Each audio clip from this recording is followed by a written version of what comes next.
Hello दोस्तों, स्वागत है आप सभी लोगों का राजस्थान एकेडमी पर। मैं प्रवीण सिंह आप सभी लोगों के साथ में। जैसा कि आप सभी लोग जानते हैं, पिछले 1-2 महीने से जब से अपना सीईटी एग्ज़ाम की घोषणा हुई थी, उससे पहले से ही मैं एलडीसी एग्ज़ाम के लिए साइंस की और मैथ्स की क्लासेस कंटिन्यूसली लेकर के आ रहा हूँ। और आप लोग जानते हैं कि किसी भी चीज़ को अगर लगातार किया जाए तो एक न एक दिन हम उस चीज़ के अंदर परफेक्ट हो जाते हैं और उस चीज़ की मतलब एक बारीकी जो होती है उसे समझ जाते हैं। परफेक्ट तो हम कभी हो ही नहीं सकते, लेकिन फिर भी हम उस चीज़ की एक बहुत अच्छी जानकारी प्राप्त कर चुके होते हैं अगर हम उसे कंटिन्यूअसली करते हुए आ रहे हैं तो। वैसे भी आप लोग सभी जानते हो कि 21 दिन का एक नियम होता है कि अगर हम किसी चीज़ को 21 दिन लगातार करें तो वो हमारी आदत बन जाती है। उसी प्रकार से मेरी भी एक आदत बन गई थी कि मुझे सीईटी एग्जाम के लिए, एलडीसी एग्जाम के लिए साइंस का सिलेबस पूरा करवाना है। तो मैंने उस टाइम पे स्टार्ट करा, तब 1-2 लाइनें बोली थी कि रख हौसला वो मंजर भी आएगा, प्यासे के पास चलकर समंदर भी आएगा, थक कर न बैठे मंजिल के मुसाफिर, मंजिल भी मिलेगी और मंजिल मिलने का मजा भी आएगा। और आज मुझे मंजिल मिली है क्योंकि मैं उस समय ये सोच रहा था कि कब मैं YouTube के ऊपर एलडीसी की साइंस पूरी करवाऊंगा, कितनी क्लासें होगी, कैसे होगा, क्या पता कितना टाइम लगेगा, मैं क्या टाइम पर बच्चों के करवा पाऊंगा या नहीं, क्या मुझे 2022 से ज़्यादा समय लेना पड़ेगा। कई प्रकार की मुझे टेंशन हो रही थी, लेकिन मैंने क्या रखा, हौसला रखा, अपने हौसले को बुलंद रखा, अपने कॉन्फिडेंस को बनाए रखा और मैंने सोचा नहीं, चल करते हैं प्रवीण शुरुआत और बच्चों के लिए कुछ करके दिखाते हैं। और मैंने वो करके दिखाया। आज सर ऐसा क्या कर दिया आपने? अरे क्या कर दिया नहीं, मैंने आपको जो है 60 क्लासेस के अंदर अपनी 55 क्लासेस हो चुकी है और 2-4 क्लासेस में ऐसे ही रैंडमली कोई ऐड कर दूं, तो इसलिए मैंने बोला कि 60 क्लासेस के माध्यम से, कितनी 60 क्लासेस के माध्यम से जो आपके एलडीसी और सीईटी 12th लेवल के सिलेबस में दैनिक विज्ञान एवरीडे साइंस दे रखी थी वो पूरी करवा दी है। सर पूरी करवा दी? हाँ, आज मैं बता रहा हूं कि देखो क्या क्या मैंने किस किस क्रम के अंदर पूरा करवा दिया है। ठीक है, उससे पहले वापस से 2 लाइनें हैं कि आपके लिए यह दोस्तों 2 लाइनें मोटिवेशनल है, आप ही लोगों के द्वारा हम तक पहुंचाई गई थी कि हंस लो हमारी हार देखकर, हासिल जो भी करेंगे हसीन करेंगे, हंस लो हमारी हार देखकर, हासिल करेंगे जो भी करेंगे हसीन करेंगे। छोटी मोटी वारदात तो बच्चों का काम है, हम तसल्ली भी करेंगे तो बेहतरीन करेंगे। और इसी के साथ मैं आपको बताता हूं कि मैंने कितना कोर्स आपका पूरा करवा दिया है। सबसे पहले मैंने स्टार्ट किया था बायोलॉजी का पोर्शन, और बायोलॉजी के पोर्शन में मैंने टॉपिक स्टार्ट किया था आनुवांशिकी से संबंधित सामान्य शब्दावली, पूरी हो चुकी है। ये मेंडल के आनुवांशिकता के नियम, न्यूक्लिक अम्ल, गुणसूत्रों की संरचना, प्रोटीन संश्लेषण का केंद्रीय सिद्धांत और मनुष्य में लिंग निर्धारण पूरा करवाने के बाद मैंने स्टार्ट किया था रक्त समूह यानी ब्लड ग्रुप्स, रक्ताधान, RH फैक्टर, रोगाणु और मानव स्वास्थ्य, कुपोषण और मानव स्वास्थ्य और मानव रोग के कारण और निवारण। ये टॉपिक पूरा होने के बाद मैंने स्टार्ट करा था जंतुओं का आर्थिक महत्व यानी economic importance of animal and पादपों का आर्थिक महत्व, इकोनॉमिक इंपॉर्टेंस ऑफ प्लांट। उसके बाद में अपन ने करा था पर्यावरण अध्ययन को स्टार्ट। पर्यावरण अध्ययन के अंदर इसकी संरचना को पढ़ा था, पारिस्थितिकी तंत्र के जैविक घटक को पढ़ा था, पारिस्थितिकी तंत्र में ऊर्जा प्रवाह को समझा था, जिसमें मैंने बताया था 10% का नियम क्या होता है। फिर अपन ने जैव भू रासायनिक चक्र के बारे में पढ़ा था। हाँ, मुझे याद है इसके आगे का जो ये पोर्शन है, कौन सा, जैव प्रौद्योगिकी की सामान्य जानकारी और जैव पेटेंट यानी बायो पेटेंट और नई पादप किस्मों का परिवर्धन और ट्रांसजेनिक जीव या पराजीनी जीव क्या होते हैं, ये चीज़ मैंने आपको नहीं पढ़ाई है। ये भी मैं आप लोगों को पढ़ाने वाला हूँ, आपको डरना नहीं है, ऐसा नहीं सोचना है कि नहीं करवाएंगे, नहीं, ये भी चीज़ आपको करवाई जाएगी। ठीक है, तो एक तो ये छोटा सा पोर्शन बाकी है, बाकी पूरा का पूरा रेड जो है देख लीजिए, बायोलॉजी का पोर्शन जो दे रखा था आपके सिलेबस में पूरा हो चुका है। उसके बाद में मैंने उठाया था फिजिक्स का पोर्शन, और फिजिक्स के पोर्शन के अंदर भी देखिएगा आप तो प्रकाश का परावर्तन, इसके नियम यानी reflection of light and its law, प्रकाश का वर्ण विक्षेपण और लेंस के प्रकार और दृष्टि दोष उनका निवारण, ये पूरा करवा दिया गया था मेरे द्वारा।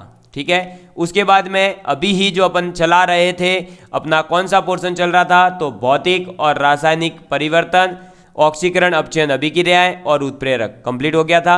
उसके बाद में स्टार्ट किया गया था कार्बन, कार्बन के महत्वपूर्ण यौगिक, हाइड्रोकार्बन, कार्बन के अपर रूप, क्लोरोफ्लोरोकार्बन, फ्रियोन और सीएनजी, बहुलक और साबुन और अपमार्जक, ये भी पूरा हो गया था। उसके बाद लास्ट क्लास के अंदर ही अपन ने इस टॉपिक को पूरा किया है, कौन सा था, धातु, अधातु और इसके प्रमुख यौगिक, सामान्य जीवन में प्रयुक्त होने वाले महत्वपूर्ण यौगिक, ये अपन ने सब पढ़ लिया है।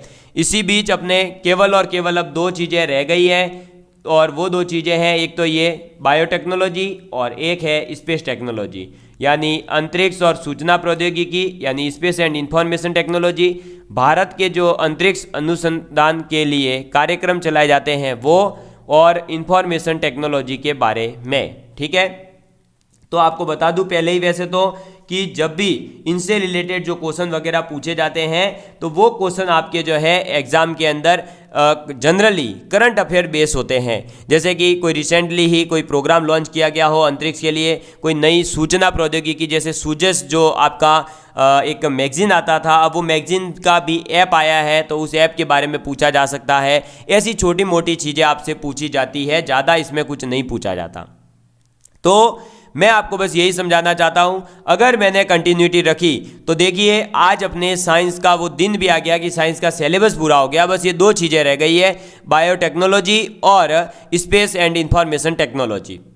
इनको भी मैं करंट के साथ साथ अपडेट करते हुए पढ़ाना चाहता हूं, इसलिए इनको मैंने बाकी रखा है। जैव प्रौद्योगिकी क्या है इसकी सामान्य जानकारी मैं आपको दे दूंगा, बायो पेटेंट क्या है ये भी मैं आपको बता दूंगा, नई पादप किस्मों का परिवर्धन है, जैसे कि आप जो है आज पढ़ते हो ना कि गोल्डन राइस है, तो वो एक परिवर्धन किया गया, वो न्यू वेरिएंट है प्लांट का, चावल का ही एक नया वेरिएंट है। ठीक है, ट्रांसजेनिक जीव है या पराजीवी जीव जो है, इनके बारे में भी अपन पढ़ने वाले हैं। तो मेरी तरफ से साइंस का जो मेजर पोर्शन था जो मुझे पूरा करवाना था वो मैंने करवा दिया है। अब ये जो पोर्शन रहा है ये थोड़ा सा आप ये कह सकते हो कि करंट से रिलेटेड, साथ ही साथ इसमें ऐसी जानकारियां जो अभी नई नई आती रहेगी वैसे वैसे दी जाएगी, यानी ये तो एग्जाम तक चलता रहेगा। तो जो भी जानकारियां होगी मैं शॉर्ट्स वीडियो बना करके या लॉन्ग वीडियो बना करके जैसे भी होगा आपको देता रहूँगा, और एमसीक्यू के माध्यम से मैं आपको यूपीएससी के आरएएस के एग्जाम में जो आए हुए हैं वो बता दूंगा कि देखिए कैसे कैसे क्वेश्चन इन टॉपिकों से पूछे गए हैं। तो आप भी इसी प्रकार की जानकारी कहीं और से भी इकट्ठी करें, क्योंकि सभी जानकारी मैं अकेला दूँ ये पॉसिबल नहीं है। ठीक है, तो अपने साइंस पूरी हो चुकी है। ठीक है, चलिए मैं आज आपको बता देता हूँ कि अपने चैनल पर क्या क्या अवेलेबल है। फिर भारत का जो भौतिक स्वरूप है उसमें पर्वत, पठार, मरुस्थल और मैदान, ये बहुत अच्छे से पूरा करवा दिया गया है 10 क्लासेस के माध्यम से। अब मैं वापस क्लास स्टार्ट करूंगा, उसमें ये पूरा कवर करूंगा। क्या? तो भारत की प्रमुख नदियां, बांध, झील और सागर एक साथ, जैसे मैंने पर्वत, पठार, मरुस्थल, मैदान चारों को एक साथ बहुत ही डिटेल के साथ पूरा किया था, वैसे ही मैं इसको भी पूरा करने वाला हूं। जितनी भी नदियां हैं, जितने भी बांध है, झील है, सागर है, सब कुछ पूरा होगा। उसके बाद में एक ही फ्लो में फिर ये पूरा किया जाएगा वन्य जीव और अभ्यारण्य को, और उसके बाद में भारत का भूगोल पूरा हो जाएगा। राजस्थान के भूगोल की क्लासेस हमारे यूट्यूब चैनल पर ऑलरेडी अवेलेबल करवा दी गई है। मेजर पोर्शन जो आपके है राजस्थान ज्योग्राफी का वो पूरा यूट्यूब पर अवेलेबल है, आप जाकर के आराम से देख सकते हो। कुछ चीज़ें रही है जैसे जनसंख्या वृद्धि है, घनत्व है, साक्षरता है, लिंगानुपात है, तो वो भी मैं आपको बता दूंगा। प्रमुख जनजाति है वो बता दूंगा। बाकी खनिज संपदा है, वन्य संपदा है, जल संसाधन, पशु संपदा, नदी, झील, बांध, प्राकृतिक संसाधन, ये तो हो गए। फिर जलवायु है, वनस्पति है, मृदा है, भौतिक स्वरूप है, ये पूरा हमारे यूट्यूब चैनल पर अवेलेबल है। साथ ही साथ पॉलिटी के अंदर मैं आपको बता दूं कि स्थानीय स्वशासन और पंचायती राज बहुत ही अच्छे से मैंने ग्राम सेवक के एग्जाम के लिए तैयार करवाया था, वहां जाकर के आप देख सकते हो। फिर सूखा, अकाल, बेरोजगारी, हस्तशिल्प उद्योग, ये सब मैं करवा चुका हूं ऑलरेडी हमारे यूट्यूब चैनल पर ही, आप जाकर के देख सकते हो। और औद्योगिक विकास मैं पूरा करवा चुका हूं, आप लोग जाकर के देख सकते हो।